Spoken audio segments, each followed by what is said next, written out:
Baik teman-teman, perkenalkan nama saya Valentinus Krisana Adi Pratama. Nah, di sini saya akan sedikit menjelaskan tentang studi kasus yang sedang saya pelajari, yaitu pengaruh intensitas cahaya pada penggunaan blue light fototerapi terhadap pasien. Nah, jadi di sini kita langsung mulai saja. Kita kenali terlebih dahulu apa itu bayi kuning.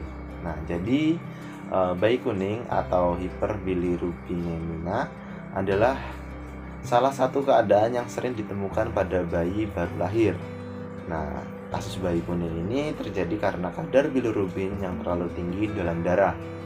Keadaan ini terjadi karena belum sempurnanya fungsi organ hati atau liver pada bayi baru lahir untuk memecah dan mengeluarkan bilirubin dari tubuh. Nah, jadi kasus bayi kuning ini sering terjadi pada bayi-bayi yang lahir sebelum waktunya atau sebelum 9 bulan seperti itu. Karena bayi yang lahir sebelum waktunya, biasanya fungsi organ-organ tubuhnya itu belum bekerja dengan baik. Jadi salah satunya itu organ hati, karena fungsi kerjanya belum baik, maka dapat mengakibatkan kasus bayi kuning ini, teman-teman. Terus tindakan penanganan. Nah, tindakan penanganan itu dengan cara memberikan terapi sinar fototerapi, yaitu untuk menurunkan kadar bilirubin dalam darah. Pada awalnya terapi sinar ini dilakukan dengan menggunakan cara alami, yaitu dengan sumber dari sinar matahari, tetapi karena terbatasnya waktu yang efektif untuk penyinaran, yaitu hanya dapat dilakukan antara rentang waktu pukul 7 sampai 9 pagi, maka terapi ini tidak dapat dilakukan sepanjang hari.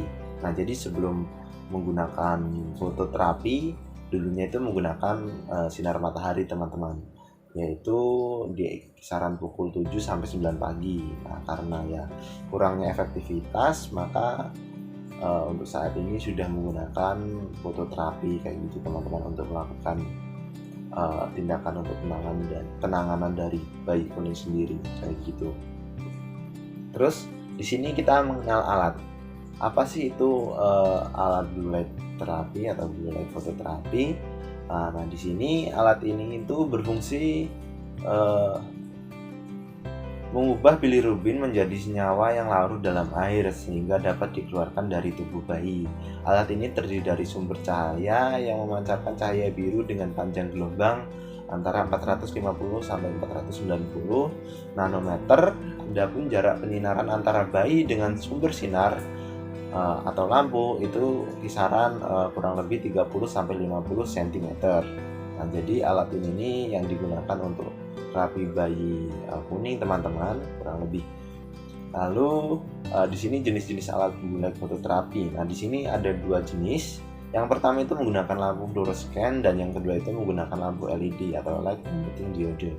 Nah, pada lampu fluorescent itu menggunakan 1 sampai 5 buah lampu fluorescent khusus, dan sedangkan pada alat yang menggunakan LED itu menggunakan 5 buah lampu super LED.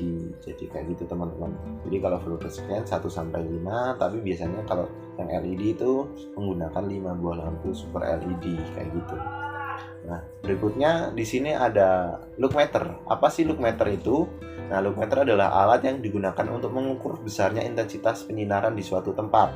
Nah, untuk mengetahui besar intensitas penyinaran, maka diperlukan sebuah sensor yang cukup peka dan linear terhadap cahaya. Semakin jauh jarak antara sumber cahaya ke sensor, maka akan semakin kecil nilai yang ditunjukkan look meter. Nah, jadi look meter ini adalah alat yang dilakukan untuk mengukur intensitas cahaya, ya, teman-teman. Jadi salah satu alat kalibrasi juga. Jadi di sini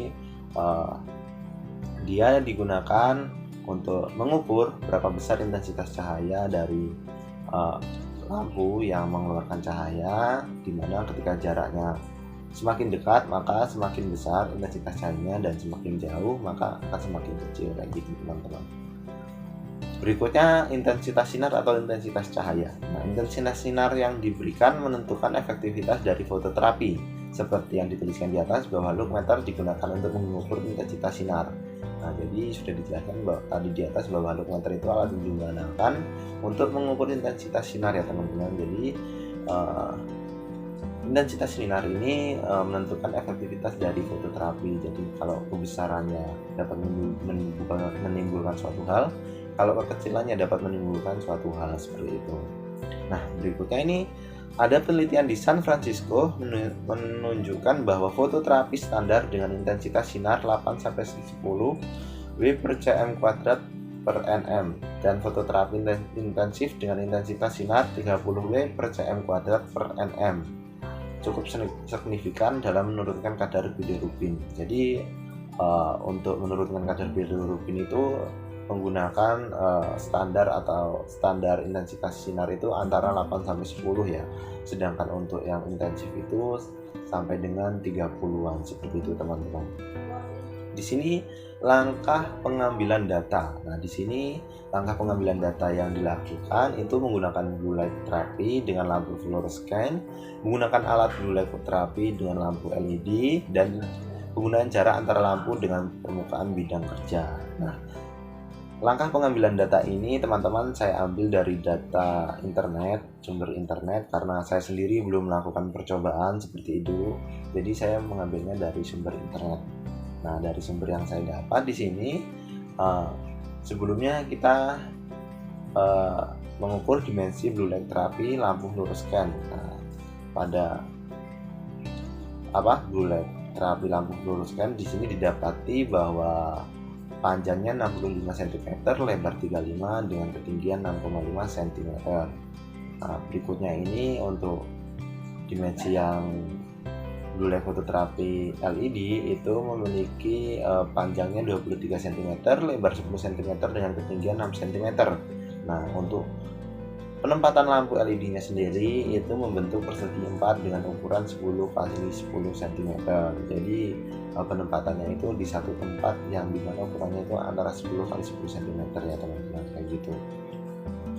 Terus ini di sini menguji untuk pengukuran intensitas penyinaran. Nah, di sini pengukuran intensitas penyinarannya itu pada penelitian ini dilakukan pada permukaan tempat tidur bayi di 15 titik. Jadi sudah di nomor-nomor ya teman-teman untuk mengetahui titik-titik yang akan disinari apakah mendapatkan cahaya dengan baik atau tidak.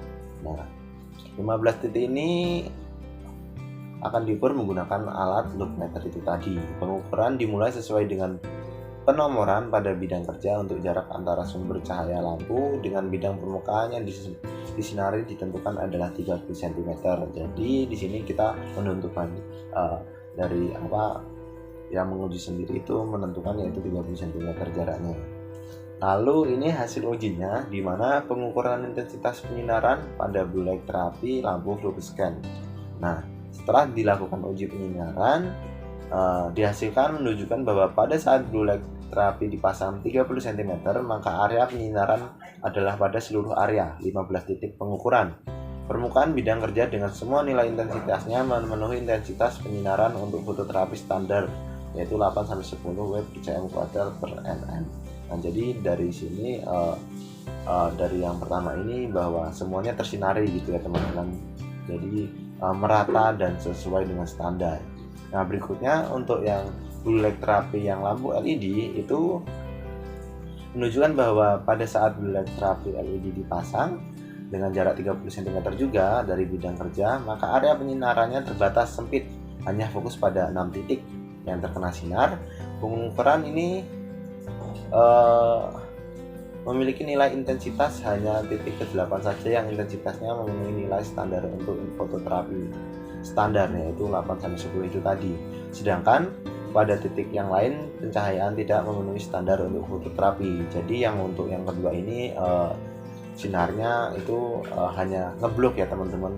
Jadi tidak merata seperti yang awal. Pada LED ini kurang merata, hanya berada pada 6 titik dan ada titik ke-8 saja yang memenuhi standar untuk fototerapi kayak gitu.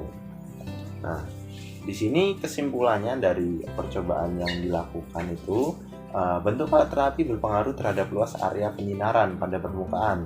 Hal ini berdasarkan pada blue light terapi lampu fluorescent yang berbentuk persegi panjang menghasilkan area penyinaran yang lebih luas dari blue light terapi LED.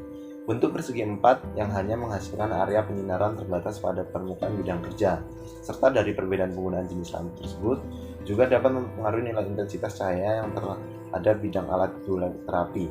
Sehingga jika pencahayaan pada pasien tidak merata dan tidak sesuai dengan standar fototerapi, maka proses terapi terhadap pasien juga tidak dapat maksimal. Nah, kayak gitu teman-teman. Jadi di sini diketahui bahwa ketika kita menggunakan yang fluorescent lebih efektif dibandingkan yang menggunakan LED karena penyinarannya lebih merata dan tidak berfokus pada satu titik. Nah, sehingga jika pencahayaan pada pasien tidak merata nanti maka hasil fototerapinya itu tidak baik juga karena prosesnya itu kurangnya pemerataan terhadap bagian-bagian tubuh kayak gitu. Mungkin itu saja teman-teman sedikit hal yang dapat saya berikan. Terima kasih atas waktunya. Saya ucapkan sampai jumpa dan kapan-kapan lagi.